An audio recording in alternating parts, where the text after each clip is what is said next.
Nosso tema hoje é como lidar com os sentimentos difíceis, né?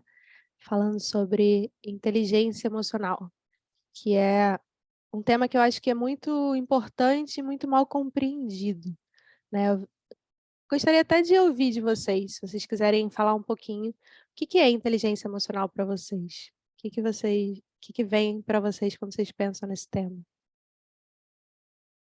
Alguém gostaria de falar? Saber lidar com as emoções? Uhum. O que é mais? Eu também penso que seja assim, a pessoa ser resiliente com as adversidades, Uhum. né? Se tem um problema sério, você saber lidar com ele sem muito estresse. Uhum. Não, Mais não alguém? saber administrar as suas emoções, seria isso também? Uhum. Eu vou falar. Meus 3 filhos têm uma coisa em comum. Eles não sabem lidar muito com problemas, né? Então, eu estou muito interessado nessa palestra. Uhum. Mesmo eles já estão crescidos, mas é sempre bom a gente aprender para poder passar para eles. Uhum. Legal, que bom.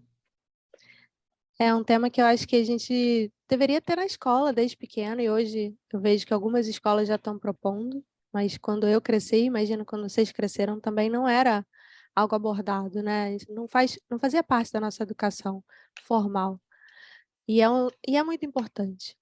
E eu acho que a forma, vocês deram definições bem direto ao ponto e muito claras, mas a forma como eu vejo que as pessoas geralmente não compreendem, que elas distorcem um pouco esse tema, é quando elas confundem pela questão da inteligência, né, essa palavra aí que pega, porque já tem tempo que foi definido que nós temos diferentes formas de inteligência, né, com a inteligência mais clássica, racional, cognitiva, lógica, é uma delas, mas tem várias outras, né, por exemplo, a inteligência espacial, que os jogadores de futebol precisam tanto aí para jogar na Copa bem, se desempenharem bem, é um outro tipo de inteligência, né, inteligência motora, e a inteligência emocional é fundamental para a nossa saúde mental e para os nossos relacionamentos, sobretudo.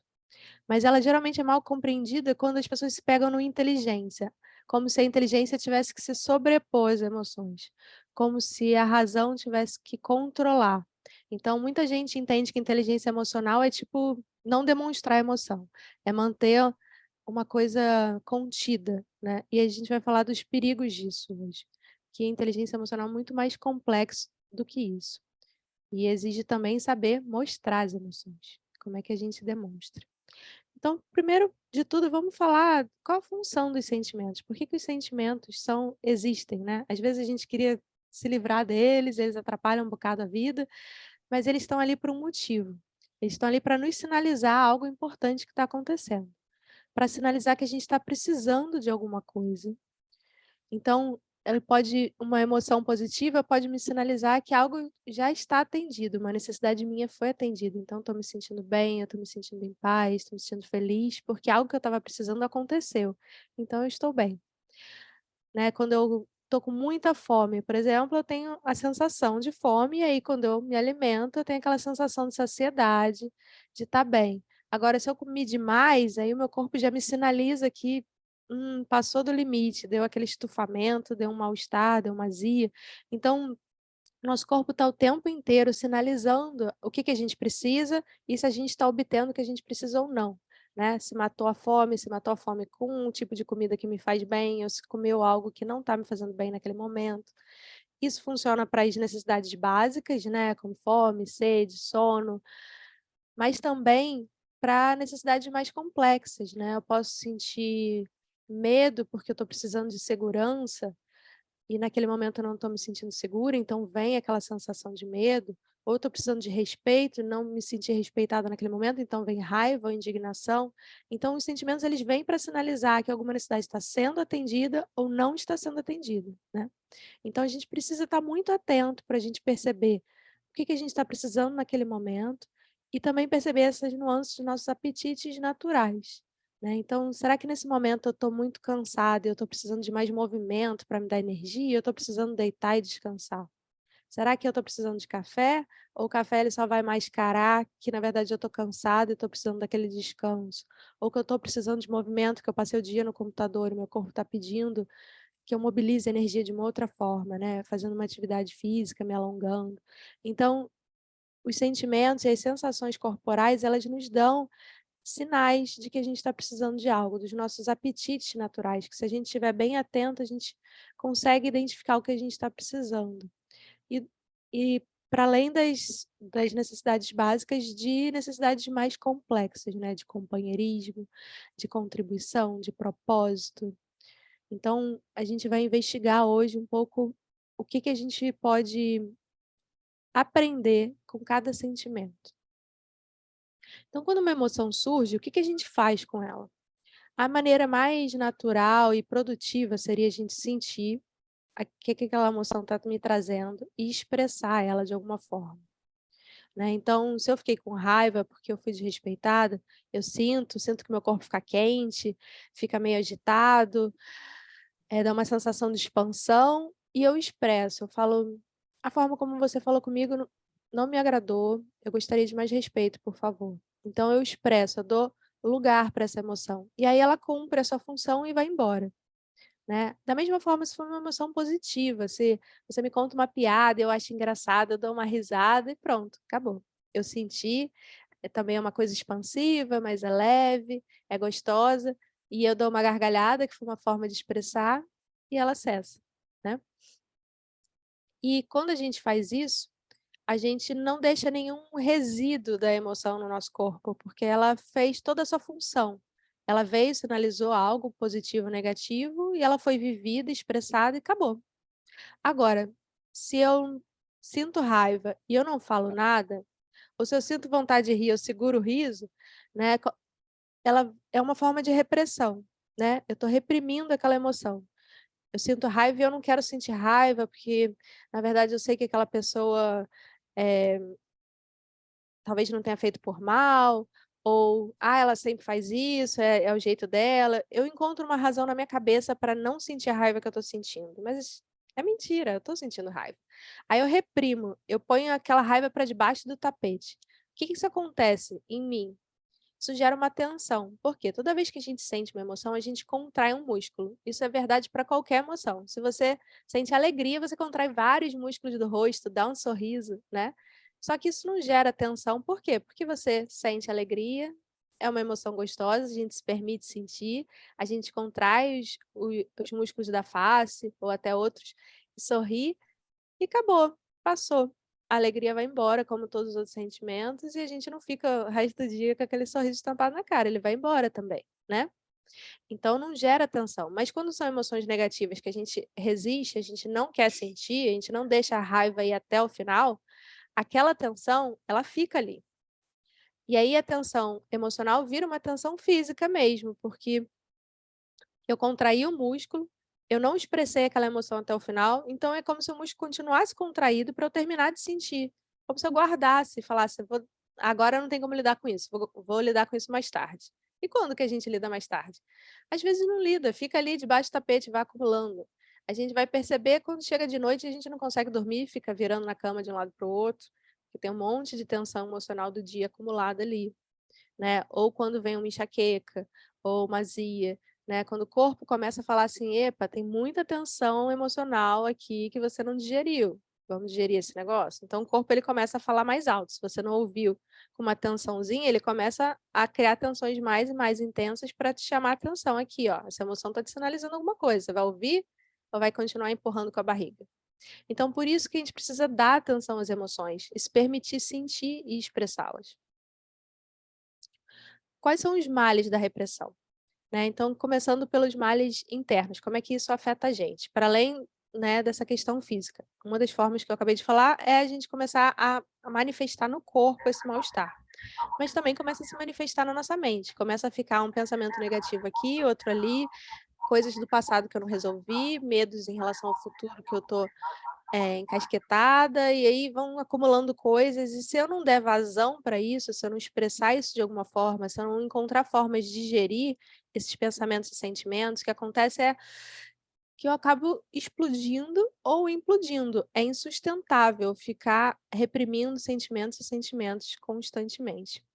Então, uma das formas comuns disso acontecer é a gente explodir. Depois de tanto engolir sapo, chega uma hora que a gente fala tudo. Naquele pior momento, da pior maneira, a gente sai gritando os cachorros, falando tudo que a gente nunca falou por anos e anos. E aí sai de um jeito que meio que é uma bomba na relação, né? Então, quando a gente explode, a gente tende a machucar quem está à nossa volta. Geralmente as pessoas que a gente mais ama é que sofrem mais, porque a gente não vai sair falando desaforo para qualquer um na rua, então fala desaforo para as pessoas que a gente mais gosta, porque a gente sente confiança que elas não vão embora por qualquer coisinha, mas aí acaba magoando, né? Pode ser uma resposta atravessada, uma piadinha de mau gosto, ou pode ser uma explosão de jogar mesmo na cara do outro tudo que tem acumulado ali. E a gente tende a ser muito impulsivo nesse momento, fazer coisas abruptas, agressivas, coisas que a gente pode se arrepender depois, tomar decisões ruins, né? Ou, tipo, a dirigir de maneira agressiva no trânsito, né? Ter rompantes, assim, de comportamentos que a gente não teria normalmente se a gente não tivesse tão estressado, se a gente não tivesse com tanta emoção ali mal resolvida acumulada. E a outra forma é implodir, quando a gente não põe isso para fora, mas a gente vai se lotando de tanta tralha que chega uma hora que aquilo não se sustenta mais. Então a gente pode desenvolver um transtorno psíquico, como depressão, transtorno de ansiedade, insônia, síndrome do pânico ou diversos outros transtornos, ou doenças psicossomáticas. A gente pode começar a manifestar no corpo, né, uma queda de imunidade, uma gastrite ou até virar uma úlcera. A gente pode desenvolver alguma questão de saúde grave por conta de emoções ali que foram acumulando e virando um estresse insustentável. E quando a gente tem emoções que a gente ativa com muita frequência, a gente vai criando um mecanismo biológico semelhante ao do vício, o vício em uma substância química, né? A gente pode ter esse vício em sentimentos também, porque da mesma forma que quando a gente consome uma substância química, seja uma droga ilícita, seja o álcool, o cigarro, até um chocolate, um café, ele gera um mecanismo no nosso corpo que, se a gente consome com frequência, nosso corpo vai querendo mais e mais daquela substância, né? O sentimento, ele também gera uma bioquímica no nosso cérebro que o nosso corpo ele vai começando a querer mais e mais daquilo também. Porque quando a gente tem uma emoção intensa, é uma certa adrenalina, né? Assim como a droga.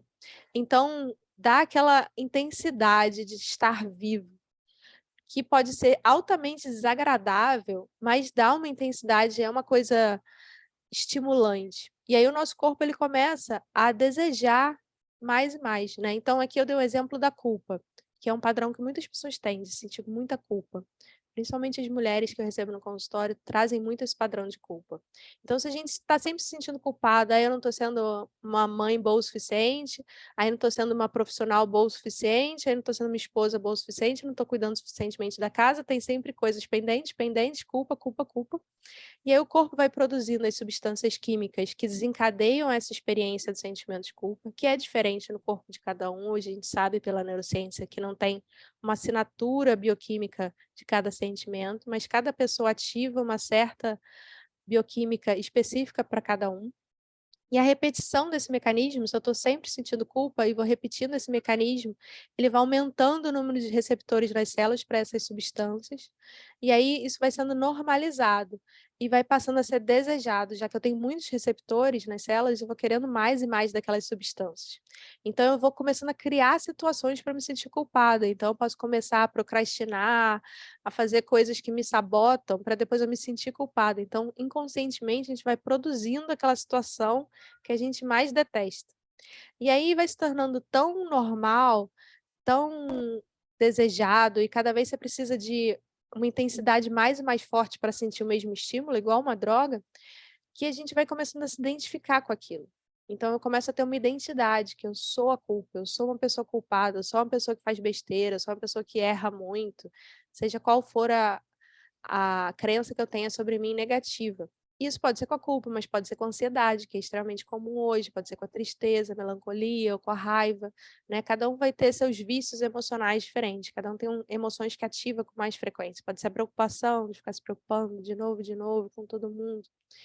E tentar modificar esse padrão emocional é como entrar em abstinência de uma droga, né? Se eu paro de sentir culpa, se eu começo a fazer uma terapia, uma meditação, e aí eu retiro aquela emoção, o corpo começa a desejar mais, começa a ansiar por aquilo. Então é preciso fazer um trabalho terapêutico para realmente transformar esse padrão de vício e modificar as formas como a gente pensa e age para a gente se sentir diferente, para a gente sair daquele vício emocional. Infelizmente, hoje tem técnicas de meditação que promove essa reprogramação emocional para a gente sair desse vício, né? É algo que eu ensino na minha mentoria de inteligência emocional. Então, como lidar com esses sentimentos difíceis para que eles não virem um padrão tão repetitivo a ponto de virar um vício emocional? A gente precisa desses 6 passos. O primeiro passo é reconhecer que eu estou tendo uma emoção. Porque às vezes a gente está tão atrapalhado com tanta coisa para fazer, tantas responsabilidades, tentando dar conta de tudo que a gente não quer sentir. Então a gente passa meio batido e finge que está tudo bem, e vai levando, e vai reprimindo um monte de coisa, porque eu não tenho tempo para lidar com isso. Mas isso vai virando uma dívida ali de emoções que estão se acumulando e que uma hora vão explodir na nossa cara, ou na cara do nosso parceiro, do nosso colega de trabalho, com quem for. Então, primeiro de tudo, a gente precisa reconhecer, perceber que está tendo essa reação emocional. O segundo passo é sentir sem sofrer. Se a gente consegue, esse é um passo-chave, mas ele é bem desafiante de fazer, porque a gente, geralmente, quando a gente sente uma emoção negativa, a gente vai contando uma história pra gente, como que eu sou coitado, como que isso sempre acontece comigo, ou como que eu sempre erro dessa forma, ou como sempre fulano erra comigo dessa forma. E aquela história, ela vai aumentando o sofrimento em cima da emoção e o negócio vai crescendo. Se a gente consegue sentir, mas sem tanta história em cima, essa emoção, ela vai embora, que nem o exemplo que eu dei da piada. Se você me conta uma piada, eu rio, acabou, acabou. Não vira uma situação. Mas se eu achar que essa piada, na verdade, ela é problemática, ela é desrespeitosa com um grupo de pessoas, aí eu começo a discutir com você, e aí a gente começa a ter um debate, eu fico ressentido, será que fulano é realmente um bom amigo, se ele tem valores diferentes de mim? A história vai crescendo e vai virando um drama, né? Então, se a gente consegue sentir sem esse sofrimento de história por cima, isso já se resolve muito. Mas quando isso não basta, esse segundo passo a gente não consegue digerir ele completamente, ainda tem uma carga de sofrimento em cima, a gente vai para o terceiro, então. Então, vamos identificar o que eu preciso. Por que essa emoção apareceu? Por que eu estou insegura? Por que eu estou ansiosa? O que eu estou precisando nesse momento que eu não estou tendo? Então, identificar a necessidade que aquela emoção está sinalizando para mim. E aí dar voz a esse sentimento, né. Se tem outra pessoa envolvida na situação, conversar com ela, falar sobre o que está acontecendo, o que você tem sentido, precisado e não está obtendo naquela relação, né. Se não couber mais falar com aquela pessoa, sei lá, com uma pessoa no trânsito que você nunca mais vai ver, então, de repente, se desabafar com uma pessoa sobre aquilo, ou escrever, mas dar voz, poder pelo menos reconhecer para si mesmo que você estava precisando de respeito, de segurança no trânsito, não teve, né. Depois, escolher os seus pensamentos, porque os pensamentos eles podem ficar botando lenha na fogueira e fazendo aquele sentimento crescer. Então, você se chateou com uma situação no trânsito, aí você conta para um amigo, não no sentido de desabafar e processar, mas de tipo: "Ó, tá vendo? O trânsito no Rio de Janeiro tá impossível, tá muito violento, não dá mais para andar na rua". E aí o amigo também fala, e aí a raiva só vai crescendo, crescendo. Aí você chega em casa e também conta para a esposa. Aí fica remoendo aquilo, aí entra na internet, vai falar daquilo e fazer postagem sobre aquilo. E e aí a raiva daquele momento, ela pronto, ela se estendeu pelo dia todo, né. Então a gente precisa escolher os pensamentos que a gente está tendo sobre uma situação, para que eles não virem lenha nessa fogueira. Então a gente pode escolher ficar pensando negativamente ou a gente pode escolher positivamente, né. Então numa situação do trânsito pode pensar que, nossa, aquela pessoa devia estar com uma pressa tão grande para fazer uma tamanha besteira naquele trânsito, né, tomara que ela chegue em segurança onde ela está. E eu posso desejar coisas positivas para ela e agradecer por eu ter chegado segura no meu destino, que bom que está tudo bem, que meu carro está íntegro, meu corpo está íntegro, eu estou viva, agradecer por isso, por mais um dia, eu posso escolher ter pensamentos positivos sobre uma situação. E aí a raiva passa, né? Então, o tipo de pensamento que a gente tem define muito como a gente vai se sentir. E aí, tanto na mentoria quanto na terapia, eu ensino muito como que a gente pode escolher nossos pensamentos. Porque às vezes parece que não dá, que a nossa mente só vem com enxurrada de pensamento negativo. Mas existem técnicas para a gente sair disso e poder pensar positivamente sobre as situações e lidar melhor com os nossos sentimentos. E o último passo, vocês estão me ouvindo? Fernanda, você pode retroagir só um pouquinho? Porque você ficou congelada aí um Ah, tá. minuto. Vocês podem me dizer qual foi a última coisa que vocês ouviram? Que aí eu retomo dali. Eu estava acabando de falar sobre escolher seus pensamentos. Então, tá bom. Então, o próximo passo é cuidar de si. Então, você identificou o que aquela emoção estava sinalizando. Ah, eu estou precisando de mais descanso. Então, como é que eu vou ter mais descanso? Como é que eu vou reorganizar minha agenda? De repente, desmarcar algum compromisso para poder ter mais descanso? Ou eu estou precisando de lazer. Como é que eu vou programar umas férias? Eu vou programar alguma coisa diferente para fazer esse fim de semana? Ou eu estou precisando de mais apoio, então eu vou ligar para alguém, vou pedir apoio nessa situação, né. Então identificar o que você está precisando, e aí o sexto é de agir nessa direção, né, de cuidar de si, para que você consiga atender aquela necessidade que está desatendida. Então, aqui eu trouxe, os sentimentos que a gente tem quando a gente tem as nossas necessidades atendidas, supridas, né, que são os chamados sentimentos positivos.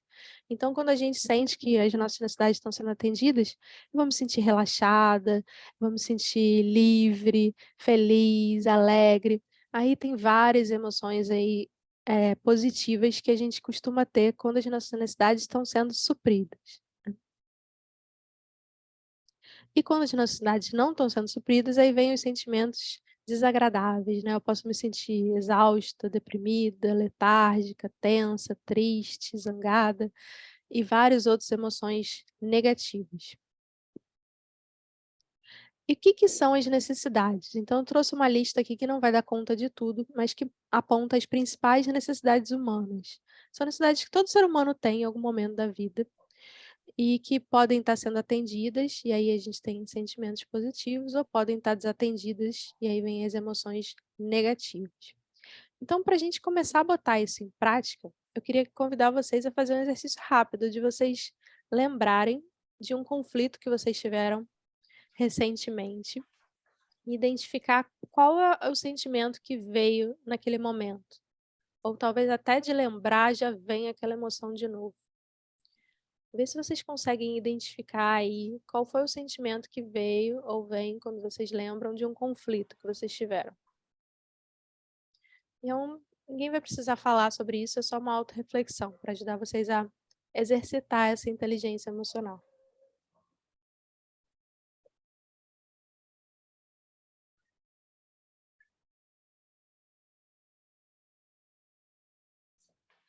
E aí, qual foi a necessidade que esse sentimento estava sinalizando? Ele estava te dizendo que você estava precisando de quê? Era alguma subsistência, alguma forma de proteção, de autonomia, de interdependência, de descanso?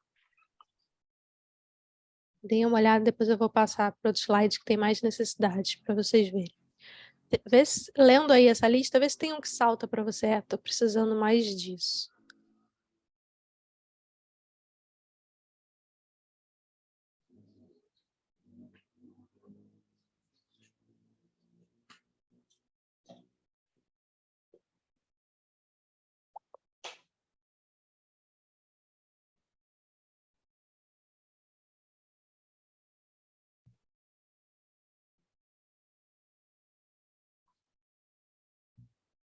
Aqui tem outras necessidades, né? Na categoria de entendimento, de compaixão, diversão e sentido.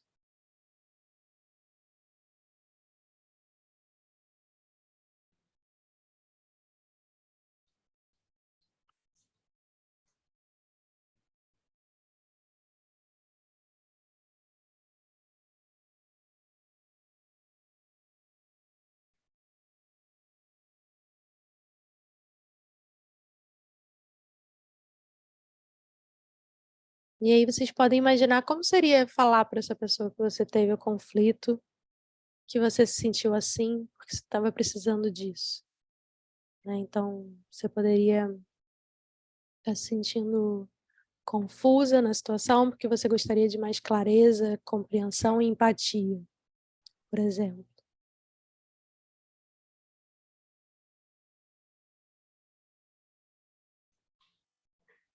Porque às vezes quando a gente tem um conflito, a gente é muito rápido em apontar os erros do outro, né? E falar do outro. E a gente fala pouco da gente mesmo, do que a gente está precisando. E às vezes quando a gente tenta falar do que a gente está precisando, a gente não fala da necessidade, a gente fala da estratégia. Tipo, eu queria que você fizesse tal coisa. E não o que eu estou precisando, qual é a necessidade por baixo daquela tal coisa.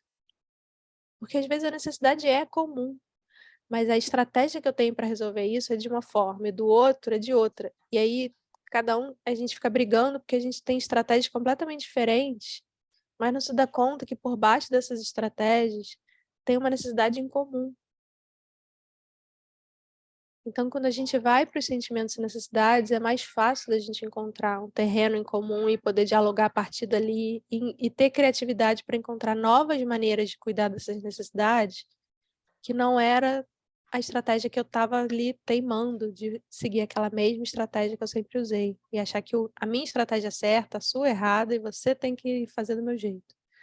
Né? Talvez exista uma terceira maneira de cuidar daquela mesma necessidade, se a gente tiver clareza de qual necessidade é essa.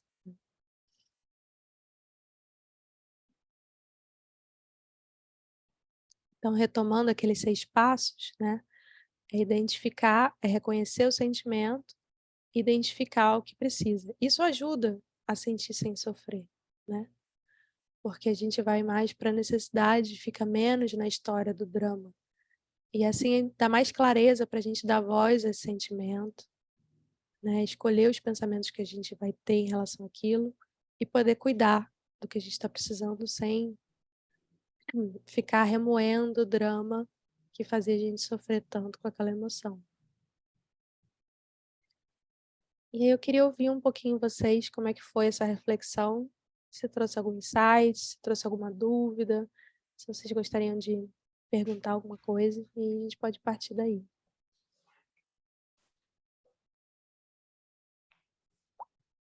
Eu quero falar.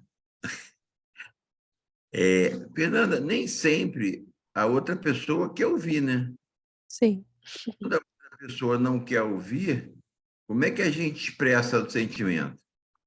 Então, ajuda muito quando a gente dá voz a ela primeiro. Quando a gente está com paciência, ajuda a gente ter alguém para desabafar e digerir nossos sentimentos antes. Aí, quando a gente está calma, a gente vai oferecer escuta para essa pessoa. Então, checar quais são os sentimentos e necessidades dela. Mesmo que a gente não concorde, nem um pouco. Mas será que você está se sentindo indignado porque você está precisando de mais espaço e autonomia nessa situação? Aí ela vai falar, e também estava precisando de não sei o que, não sei o que lá, não, não é nada disso, não, não sei o que, não sei o que. E ela vai falar mais, e aí você vai checando. Então você estava se sentindo transtornado porque você estava precisando de descanso e ajuda? E eu nunca tenho ajuda, e blá, blá, blá, entendeu? E aí você vai checando com ela. Você pode estar pensando assim, nossa, ela é louca. Não é nada disso que está acontecendo. Você pode não concordar com nada do que ela está falando. Mas só de você ficar ali, dando ouvido a ela e checando com ela os sentimentos e a necessidade dela, vai permitindo que ela esvazie tudo que ela precisa falar. E aí, depois que ela tiver esvaziado tudo, talvez ela tenha espaço para te ouvir.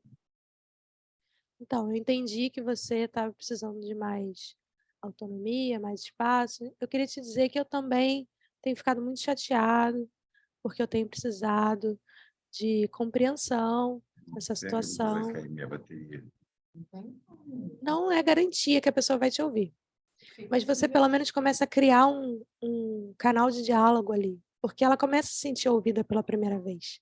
Porque a gente tende a ficar na defensiva, a ficar rebatendo. Não, não é verdade, não é assim, porque eu fiz não sei o que, não sei o que lá naquele dia. Né? A gente fica na defensiva e não ouve em profundidade ao outro. para além daquilo. Quando a pessoa fala, você nunca fez não sei o quê, você fala, já fiz sim, em 1975. Né? E a gente fica nessa coisinha pequena que não chega a lugar nenhum e não ouve que, na verdade, o que ela está precisando, por baixo daquelas reclamações, o que ela está precisando de fato. Então, isso dá espaço para a pessoa falar mais profundamente, se sentir compreendida, ouvida, e aí, quem sabe, abra a possibilidade de empatia e ela queira te ouvir também. A pergunta até serve para um ambiente de trabalho, né? Sim. Ambiente de trabalho, porque às vezes a gente quer colocar alguma coisa que a outra pessoa não aceita, mas também não quer te ouvir. Uhum. Né? E aí a minha pergunta é nesse sentido, porque às vezes você sabe que você está certo, que o caminho a ser seguido é esse, mas a pessoa não quer te ouvir. Então fica difícil essa comunicação. Aí Se quando você vai nessa falou, postura de que você está certo e ela também quer estar certa, é bem provável que ela não queira te ouvir. Se você mudar para uma postura de eu quero te dizer a minha perspectiva e eu quero ouvir a sua perspectiva, saindo desse lugar de certo e errado, tem mais chance dela querer dialogar com você. Porque quando a gente já entra para ganhar, o outro não quer entrar para perder. Agora, se a gente entra para conversar, aí pode ser que o outro também queira. Então, é saber dar tempo ao tempo. Nessa hora temos que saber dar tempo ao tempo, porque às vezes na primeira tentativa não dá certo. Às vezes sim. Mas tenta-se mais tarde, no outro momento, outra vez, porque vai surgir situações outra vez assim, surgirão. Então, tenta-se outra vez um tipo de diálogo assim. Sim, é preciso investir na relação e continuar tentando.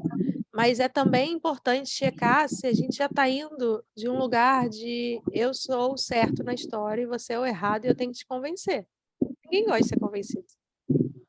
Agora, se eu venho para te colocar a minha perspectiva, eu quero ouvir a sua perspectiva, para que a gente possa chegar num lugar em comum, aí é algo que está sendo construído a dois, é interessante, é um convite para me engajar. Agora, se você chegar para mim dizendo, Fernanda, senta aí, cala a boca e me escuta que eu sei o que é certo, eu não vou querer. Eu não quero te ouvir. Claro que não. E a gente pode fazer isso de forma super doce, educada, mas a gente sabe quando o outro está querendo dar lição de moral na gente, né? E não é agradável. Ninguém gosta de receber isso. Então, quando a gente está muito certo da nossa posição, e isso acontece muito, porque a gente acredita que o que a gente pensa é o correto. A gente acredita que a gente tem as melhores soluções, e talvez até tenha. Às vezes a gente tem mais conhecimento sobre a situação do que o outro, né? No ambiente de trabalho, às vezes eu tenho um conhecimento técnico, mais experiência naquilo, e eu sei o que vai dar mais certo. Mas é importante eu abrir um pouco de espaço para ouvir a perspectiva do outro, senão ele não vai querer me ouvir. Criar um pouquinho de dúvida, assim, eu acredito que está certo, mas será que o outro tem algo a contribuir? Oi, Denise, desculpa, não te ouvi.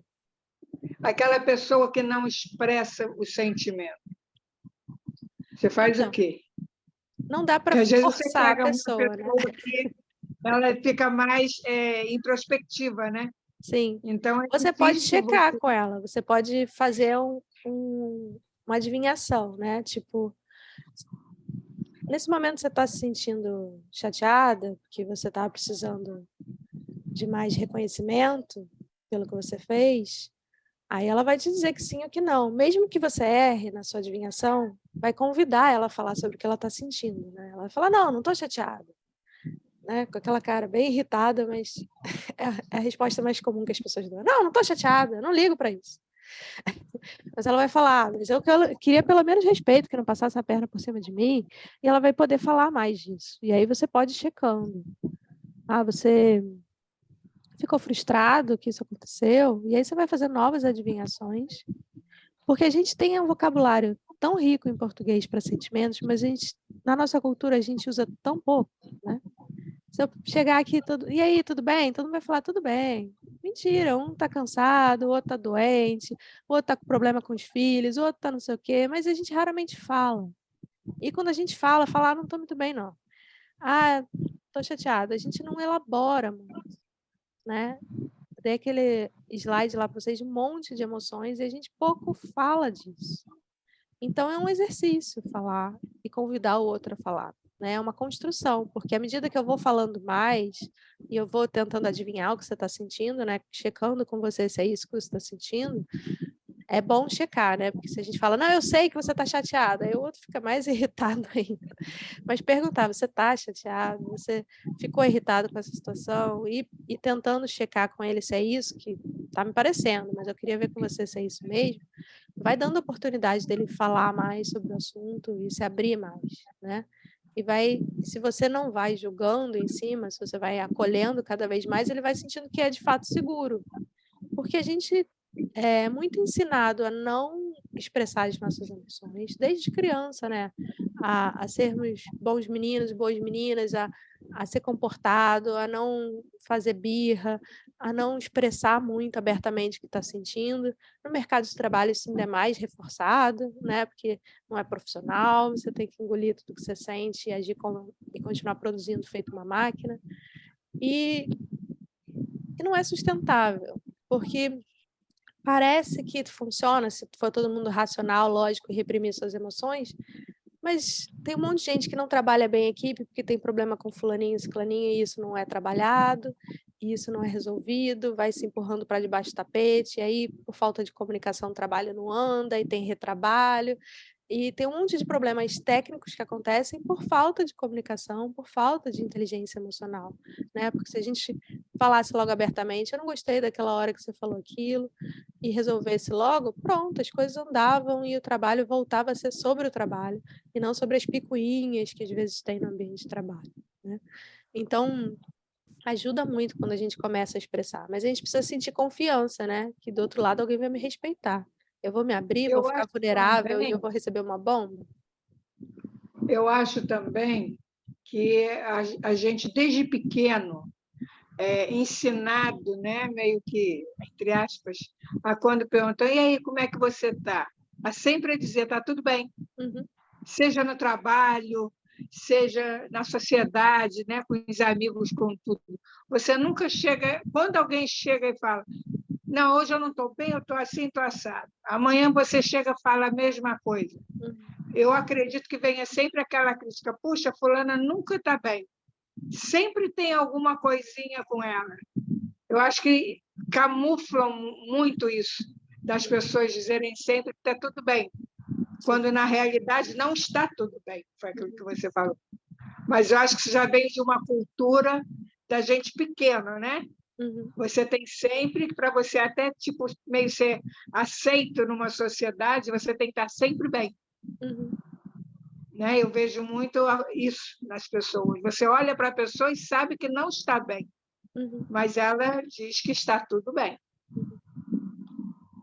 E se você chegasse no ambiente de trabalho e pudesse falar, né, que hoje você não chegou bem de cara, aí as pessoas já saberiam que você não está bem, já talvez não sobrecarregaria, ou só de você dar uma desabafada no início, você já trabalharia melhor, você já sentiria, poxa, aqui eu estou acolhido, então eu posso dar o meu melhor nesse ambiente, né?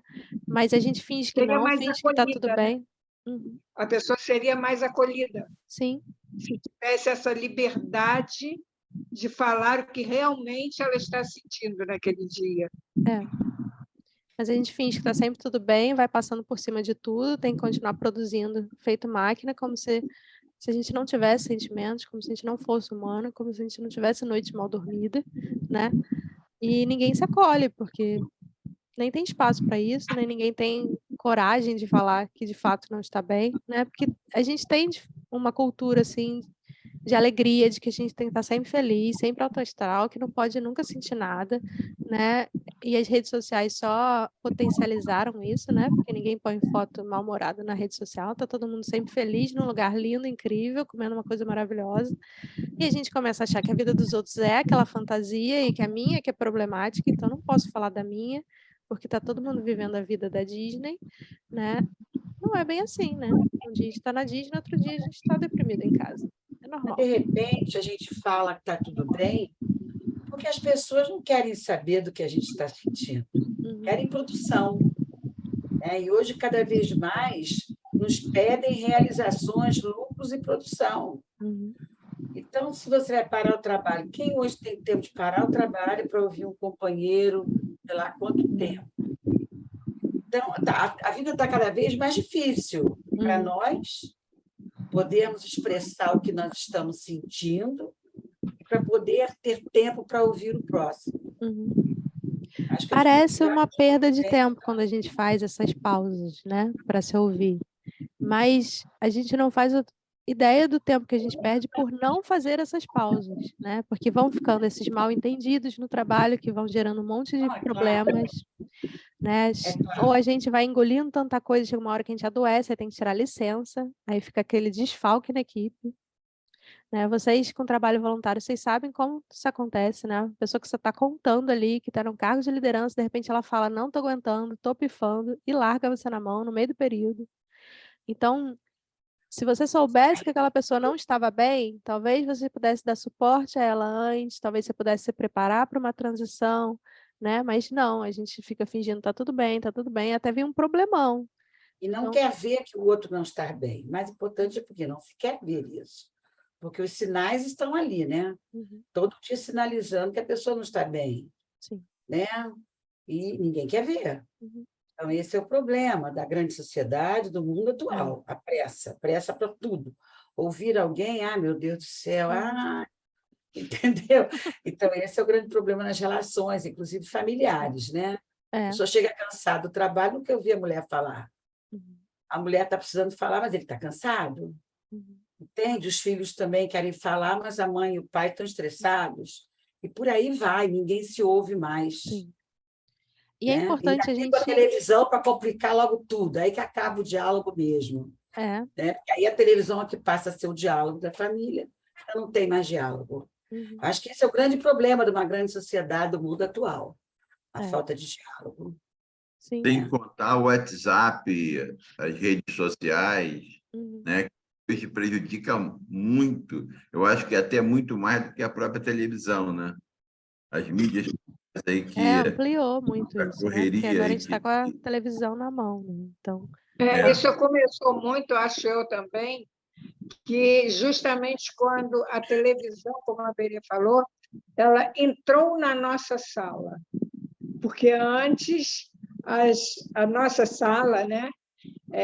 Eu peguei isso ainda em criança, nossa sala de jantar era para jantar, era um local onde eu venho de uma família onde as pessoas ficavam à volta da mesa durante muito tempo, acabava o jantar, o almoço, principalmente final de semana, né? E você ficava ali e ia perder o tempo. Quando você ia ver, já estava quase na hora de um lanche e você ainda estava sentado ali à mesa do almoço. E eu acho que a televisão tirou esse espaço. E o celular ampliou isso, porque mesmo fora de casa, né, no restaurante, as pessoas estão no seu celular. E você cansa de ver, você vai para um restaurante, você vê pai, mãe, filho, cada um no celular, com a cabeça baixa, muitas vezes comendo e no celular, e ninguém troca uma palavra. Não tem mais o diálogo, nem a chance de você saber o que está passando na cabeça do outro, o sentimento do outro. Né? Eu acho que isso aí as famílias têm que resgatar isso, porque é uma coisa que eu vejo quando eu saio e tudo assim. Eu vejo que foi uma coisa que eu fui criada assim, e até que procurei fazer isso com meus filhos. Não, é hora de jantar, vamos jantar todos juntos. Vamos esperar um pouquinho que o outro está chegando, vamos procurar ter pelo menos esse momento em que a família consiga se reunir. Um pouquinho durante o dia, né? Eu acho muito que isso importante, sim, Denise, cultivar esse diálogo, recultivar, né? Resgatar esse diálogo nas famílias. Mas é também importante a gente ampliar, porque às vezes a gente quer que aquela pessoa seja o meu tudo, né? Isso acontece muito no casamento. Eu quero que meu marido ou minha esposa dê conta de todas as minhas necessidades. Aí, né, como o exemplo que Berenice falou, meu marido chega cansado e não quer me ouvir. Então, eu fico desesperada. Não, eu posso buscar outras pessoas que possam me ouvir, né? E hoje Aí é o lado bom das redes sociais, né? Eu posso pegar e trocar mensagem no WhatsApp com uma amiga, ou até de áudio, ou até fazer uma chamada de vídeo, né? E aí ter esse contato, esse apoio, esse suporte de outras pessoas, porque às vezes a gente quer muito que seja aquela pessoa por quem a gente é apaixonado. Eu quero muito que seja minha mãe, eu quero muito que seja minha filha. E às vezes aquela pessoa não está disponível, seja por qual motivo, porque ela está lidando ali com as próprias emoções dela e não está tendo espaço para gente. Então que a gente busque outra pessoa, não fique, então essa pessoa não está disponível para mim, então não tem ninguém disponível para mim. Não é verdade. A gente pode buscar outras pessoas que estejam mais tranquilas, que talvez tenham uma relação menos carregada com a gente, né? E às vezes uma amiga tem uma relação mais leve, mais tranquila, que está mais disponível para nos ouvir do que um marido, uma mãe, um filho que tem mais problemas acumulados com a gente, né? E aí, depois que eu já consegui lidar com as minhas emoções, talvez eu esteja mais leve para ir tentar um diálogo com essa pessoa que não estava muito disponível para mim, né? É um processo de construção, de tentativa e erro e de experimentação, né? Então, a gente tenta o diálogo com aquela Fernanda, pessoa, às vezes ela não está disponível, a gente tenta em outro momento. Diga. Fernanda, é legal ouvir você falar isso, tá? Abre uma nova perspectiva. Mas eu vou falar por mim. É uma construção difícil, Uhum. não é uma construção fácil. A gente não acaba de ouvir você e começa a agir espontaneamente assim, Uhum. porque se fosse assim, ia ser um milagre, né? Acredito eu, não uma mera palestra. Uhum. Mas qual é o primeiro passo? Então, o primeiro passo é reconhecer, né? Foi aquilo que eu falei, reconhecer o que está sentindo. Porque às vezes a gente já quer ir para a conversa e a gente ainda nem percebeu o que a gente está sentindo, para conseguir lidar com o meu sentimento quando eu vou falar com o outro, né? A gente já quer resolver, já quer que o outro mude o comportamento, mas ainda tem coisas anteriores ali. O que eu estou sentindo, o que eu estou precisando, o que o outro está sentindo, o que o outro está precisando. Para depois a gente chegar no sexto passo, que é a ação, né? Que eu coloquei ali como cuidar de si, mas que a 2 pode ser resolver uma situação, né? No trabalho pode ser uma coisa bem técnica, pragmática, que você vai agir. Mas a ação é o sexto passo. E geralmente a gente quer já começar pela ação, a gente já quer mudar tudo e nem chegou ainda na raiz do problema, né? Mas no trabalho não é sentimento. Tem sentimento. A gente acha que a gente é super racional. A gente é pouquíssimo racional. A gente toma muita emoção, muita decisão na emoção. Porque eu gosto mais, porque eu me sinto mais seguro com essa opção, porque aquela outra opção me deixa inseguro, porque eu já tive problema com ela no passado, eu sou meio traumatizado. São questões técnicas de trabalho, mas a gente tem um monte de emoção misturada ali. E se a gente não perceber isso na gente, a gente vai ser atropelado pela emoção e vai tomar decisões achando que está sendo super racional, mas que não está sendo. Que está sendo muito mais movido Fernanda, por medo e insegurança. aí eu acho que entra também, como a gente falou, né, que é difícil aquele primeiro passo, isso tudo. Eu acho que, às vezes, é nesse momento em que entra o seu trabalho, né? A pessoa procurar uma ajuda para uma pessoa que tenha esse suporte para lhe atender, para lhe orientar. Uhum. Eu acho que é nesse momento em que a pessoa faz esse questionamento em que ela deva procurar. Não sei se eu estou certa ou errada. Sim, porque saber disso tudo não faz a gente mudar, como o Henrique falou, né? Não é um passo de mágica que a partir de agora, então está tudo resolvido, vou seguir esses 6 passos molinho, molinho. Não é assim.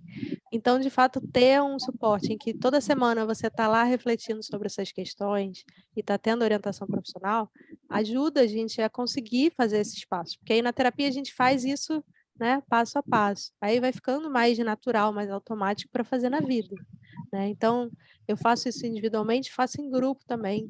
Eu tenho um grupo de mulheres em que é muito rico, porque cada uma traz uma questão que a outra se identifica, e de ouvir a outra falar, você começa, nossa, eu estou com essa questão como filha, e a outra está falando como mãe, e vice-versa, sabe? E aí eu começo a ver a perspectiva da minha filha, ou da minha mãe. Então, é muito rico essa troca. porque aí a gente tem a oportunidade de treinar isso na prática ali, né? De poder oferecer empatia umas às outras, oferecer essa escuta. Então, acaba se tornando também um espaço de treino, né? Quando é a terapia em grupo, que você pode expressar não só para a terapeuta, mas para outras pessoas e poder acolhê-las também. E na mentoria, já é um trabalho mais psicoeducativo, né? Em que eu vou dar mais técnica, né? Então, mais do que elaborar as questões, como na terapia, na mentoria mais, então, eu ensino o que você precisa fazer em cada situação. Então, é uma coisa mais mão na massa, é um trabalho de 3 meses, né? Um trabalho mais direcionado, para você aprender o que você está precisando e fazer. E na terapia a gente pode ir fazendo isso junto, ao longo dos meses, né? Você vai botando em prática e vai trazendo, ó, isso funcionou, isso foi desastroso, deu tudo errado, fiz o que você falou e não deu certo, então vamos tentar de outra forma. E aí a gente vai trabalhando isso junto. Fernanda, eu tive uma experiência não muito boa na minha vida. Meu pai morreu em 89, quer dizer, tem muitos anos isso, mas depois de um casamento não muito bom com a minha mãe, ele se casou de novo. Eu não fui criado por ele, fui criado pela minha avó, que era mãe dele. E aí eu vivenciei esse segundo casamento dele terrível. E papai segurava tudo, ele não extravasava, né? Então, ele não contava as experiências ruins que ele tinha com a esposa para nós e nem contava nada muito da gente lá para a esposa dele, né? Então, ele contraiu um câncer de estômago, e deve ter sido por isso. E papai era muito saudável, foi esportista, remou, jogou basquete, né? Morreu com 69 anos. Então, essa vida dele foi uma lição para mim, porque eu sempre procurei descarregar as coisas ao longo do tempo, né? Então, isso, eu acho que facilitou a minha vida, os meus relacionamentos. Quer dizer, foi uma lição que eu diretamente.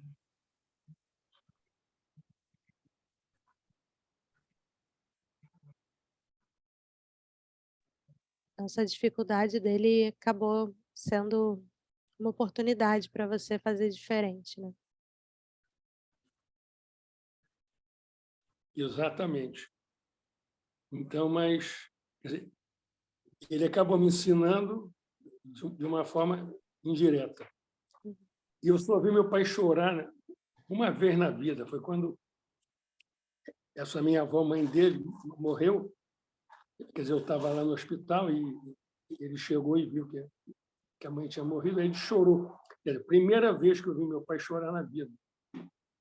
Quer dizer, a pessoa não pode passar. Certamente ele chorou lá na casa dele, lá com a mulher dele, mas eu só vi ele chorar uma vez. A gente é muito ensinado, né? Principalmente os homens, né? A não chorar, né? Desde muito cedo, ainda mais na geração dele, né? É muito reprimido isso, né? Eu acho que as mulheres são mais vistas como emotivas e é mais autorizado um pouco, embora a gente também seja muito mal vista por isso e às vezes até não levam tão a sério as mulheres, porque acham que as mulheres são muito emotivas. Mas não é que os homens não sejam emotivos, eles são treinados a não demonstrar as emoções, né? Mas as emoções estão ali, estão afetando, estão definindo as decisões que eles estão tomando. Então, que a gente possa falar abertamente, né? Que a gente possa chorar, que a gente possa dizer o que está acontecendo e trabalhar em cima disso, né? Quando as pessoas são muito fechadas, é muito difícil, porque a gente fica do lado de fora tentando adivinhar o que está acontecendo e tentando chegar na pessoa, né? E a pessoa está lá, trancada. Pode ser muito frustrante, angustiante, mas quando a gente começa a se abrir e falar como a gente está se sentindo diante disso, dá um pouco de notícia para ela de que é seguro falar sobre o que está sentindo, né? Porque quando a gente se expõe, quando a gente se vulnerabiliza, a gente convida o outro a se vulnerabilizar também. Vocês já devem ter tido situações na vida de vocês em que uma pessoa que você não tinha muita intimidade começou a se abrir, e aí, de repente, você se sentiu à vontade, começou a se abrir também, e dali floresceu uma amizade, né? Porque quando a gente se abre, fica explícito para o outro que está aberto, que a pessoa pode se abrir também, né? Mas ela pode aceitar o convite ou não, tá sempre, né? A pessoa tem sempre essa liberdade de escolha, né? E a gente também tem que respeitar o limite de cada um. Temos que nos educar. Né? Primeiro, nos conhecermos bem. Analisarmos a situação, se vai ser propícia a um diálogo, né? Uhum. É isso aí, estarmos dispostos a ouvir o que nós, às vezes, não estamos a fim de ouvir. Sim. E que nós não consideramos verdade. Uhum. Mas temos que ouvir se queremos entrarmos em algum acordo, né? Uhum. Existe essa possibilidade ou não. E tocar a vida. Uhum. Pelo menos a gente deu oportunidade. Uhum. Não é? Sim. Eu gostei desse ponto de vista expressado pela Denise. Eu acho que a nossa sala de jantar, nosso ambiente da família, antes do advento desta tremenda evolução tecnológica, era muito melhor. E ele, por vezes, poderia até substituir. É claro, não é sempre e nem tudo é 100%. Até é um consultório da psicologia. Sim, eu fazia faculdade, eu falava que eu queria que minha profissão um dia deixasse de existir, que as pessoas pudessem voltar a se ouvir mais e que a minha profissão deixasse de ser necessária. Mas desde então, a gente vem caminhando na direção contrária, né? Eu já não tenho mais essa ilusão de que a minha profissão não vai ser mais necessária no futuro. Eu acho que ela está sendo, pelo contrário, cada vez mais necessária. Tá? Porque as pessoas estão mais sós, mais isoladas e mais Isolado. precisando dessa escuta especializada. Sim. Fernanda, você não acha que isso é decorrente do mundo que a gente vive hoje? Tudo é muito rápido, as informações vêm muito rápido, as decisões têm que ser tomadas muito rápidas, né? O nosso tempo cada vez parece que as 24 horas do dia parece que são só 10, né? Que dorme menos, trabalha mais, as necessidades cada vez são mais, brotam mais, né? O mundo nos oferece muita coisa e a gente corre atrás dessas coisas no dia a dia, né? Às vezes, não por ambição, mas por tantas propostas que são nos dadas, né? Isso não começa aí, né? Essa dificuldade que a gente tem de ouvir e ser ouvido. Eu acho que intensifica bastante. Mas se a gente está atento às nossas necessidades, ao que os sentimentos estão sinalizando, a gente pode sair dessa rodinha de hamster que a gente entra às vezes. Porque é isso, tem muitos convites vindo, tem muita propaganda o tempo inteiro, né? Propaganda literal, propaganda disfarçada. A gente é bombardeado o tempo todo de coisas que vão suprir as nossas necessidades. Geralmente vão suprir necessidades que a gente nem tem. Quem precisa de um telefone caríssimo, se um telefone mais simples pode te atender? Não é. Ninguém tem necessidade disso. Mas vai criando um desejo. Nossa, você precisava de uma câmera sua, que funciona muito bem? Já não vale mais de nada. Você precisa de uma câmera muito melhor. Vão criando necessidades falsas na gente. E as nossas necessidades verdadeiras estão lá totalmente largadas, porque a gente está distraído com as propagandas, com os convites, com as milhares de coisas que a gente tem para fazer. E a gente não está ouvindo o que a gente precisa realmente naquele momento, né? Então, às vezes, na hora que a gente mais precisa de descanso, é a hora que a gente vai pegar o celular para ver as coisas que não deu tempo de ver durante o dia. E aí, ao invés de descansar, a gente está tendo um monte de estímulo que vai deixar nossa mente mais acelerada, vai diminuir a qualidade do nosso sono e a gente vai acordar mais cansado, estressado no dia seguinte para continuar na rodinha de hamster. Então, quanto mais pausas a gente fizer, no meio de um dia completamente louco que a gente tem, mais a gente vai ter um dia mais são. né? A gente vai sair da loucura, a gente vai pensar melhor e vai assumir menos compromissos.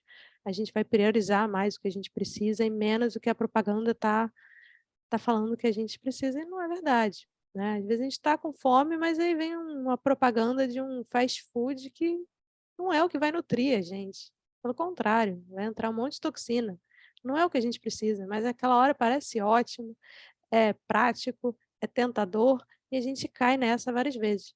Então, é ficar atenta de fato o que que vai nutrir a nossa vida, não só em termos de comida, mas em todos os aspectos da vida. O que que vai enriquecer a minha vida, que não vai ser o último iPhone, né? Talvez seja essa conversa saborosa com a família, né, no fim de semana, ao invés de mais um aparelho tecnológico. Então, é poder estar mais atento aos sinais do nosso corpo do que a gente realmente precisa naquele momento, para poder sair dessa aceleração que não faz bem a ninguém, né? E a gente vai se convencendo que a vida é assim mesmo, essa correria, a gente está cada vez mais corrida, e aí ninguém tem tempo de se ouvir, a gente não tem tempo nem de ouvir a gente mesmo, né? De perceber o que eu estou precisando. Então, se a gente não tem esse tempo organicamente, criemos esse tempo, sabe? Faça umas pausas durante o dia. Tem um ditado zen que eu gosto muito que fala: hoje eu tenho tanta coisa para fazer, ao invés de meditar 1 hora, eu preciso meditar 2. Porque normalmente a gente não, tira a meditação, tira o autocuidado, larga isso para lá, pula a academia, come qualquer coisa no caminho, a gente vai pulando refeição, pulando sono, dorme menos, mas não é isso. No dia que a gente está mais atarefado, é o dia que a gente precisa dormir mais, se alimentar melhor, meditar mais, né? A gente precisa de mais cuidado e não menos. Isso aí. Então tá. Olha, Fernanda, foi ótimo te ouvir até agora. E agora eu gostaria de ver com mais algum companheiro, se gostaria de falar mais alguma coisa com você, tirar mais dúvida. E é ótimo ouvir isso. Tudo isso que você falou, nosso dia a dia, né? Dia a dia de todos nós. A Fernanda até fala uma coisa que é bem interessante, acordar e pensar como é que eu estou hoje, como é que eu acordei hoje, o que eu quero para hoje, né? O que eu vou fazer hoje, o que meu corpo pede, meus compromissos pedem, o que eu realmente estou disposta a fazer. Eu acho que é um bom começo, né, para todos nós, né? Você acordar de manhã e pensar como é que eu estou hoje e o que eu quero para hoje. E aí traçar as suas estratégias. Sim.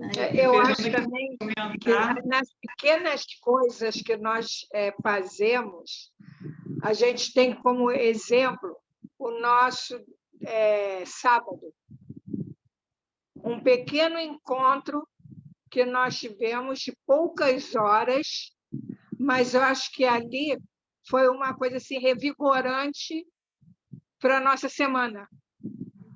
Exato. Eu acho que nesses momentos ali de descontração, em que você tem a liberdade de falar bobagens, né? Coisas que não tem nada do seu cotidiano, eu acho que isso aí é uma leveza para o nosso corre-corre do dia a dia. Eu acho que isso aí faz muita falta para a gente.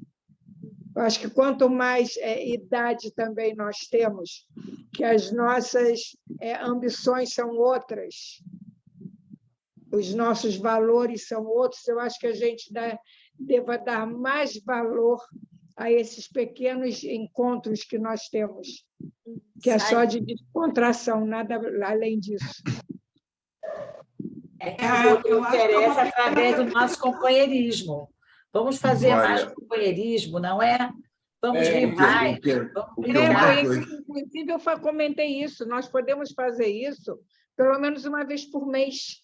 Isso. No café da manhã, no almoço, uma coisa em que você... Não precisa estar todo mundo, nem todo mundo está disposto e está com o tempo naquele dia, mas que não possa em um, mas possa em outro, mas pelo menos você sair, você se encontrar fora desse nosso ambiente do dia a dia, em que nós só nos vemos às segundas-feiras, Exato. para tratar de certos assuntos, resolver certas coisas. Eu acho que essa descontração faz muita falta para o nosso cotidiano. Basta mudar de lugar que já muda tudo, né? É outro momento. É verdade. Bom, quem tem que dizer se é verdade ou não é a Fernanda. Não, é uma necessidade que você está sentindo.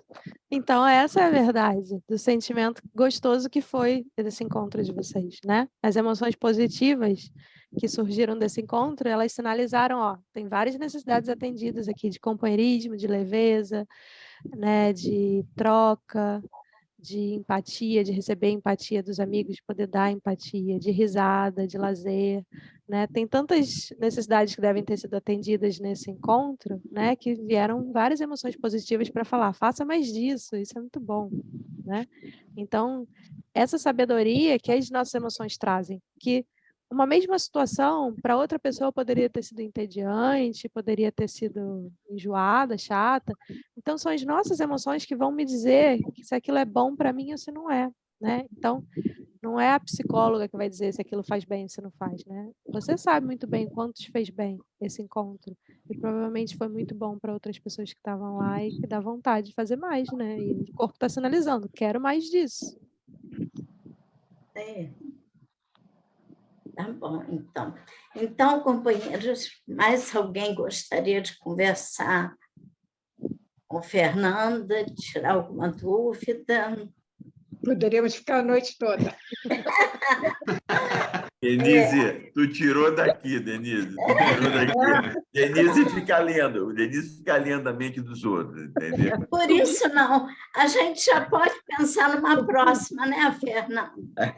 Próxima palestra. Havendo uma consulta aí. Então, olha, Fernanda, agradeço de coração você ter vindo, você ter aceito nosso convite, né? Muito bom, tá? Muito bom mesmo. Eu coloquei no chat o meu site para vocês conhecerem a mentoria, a terapia em grupo, e aí tem o meu contato lá, tá bom? Ok. Tem mais 2 detalhes que eu não falei aqui, que a Fernanda fez intercâmbio de longa duração pelo Rotary em 2001, 2002, e Fernanda foi rotaractiana. Muito bem. Daqui a pouquinho ela vai ser a nova associada do Grajaú. E vocês vão amar ter uma terapeuta perto de vocês. Não é? Aí sim, nós vamos ter que fazer uma reunião extra por semana para tratar da gente, entendeu? Ô, Fernanda, nós temos um certificado de agradecimento para você, que em breve chegará às suas mãos, tá? Muito obrigada. Então, vamos lá. Certificado de agradecimento. O Rotary Clube Rio de Janeiro, Grajaú, agradece a Fernanda Alcântara de Oliveira pela profícua palestra ministrada com o tema Inteligência Emocional, realizada no dia 28 de novembro de 2022. Assinado por mim, Maria Lúcia, e pela nossa secretária Solange Lameu. Damos por encerrada a reunião. E peço uma saudação à bandeira.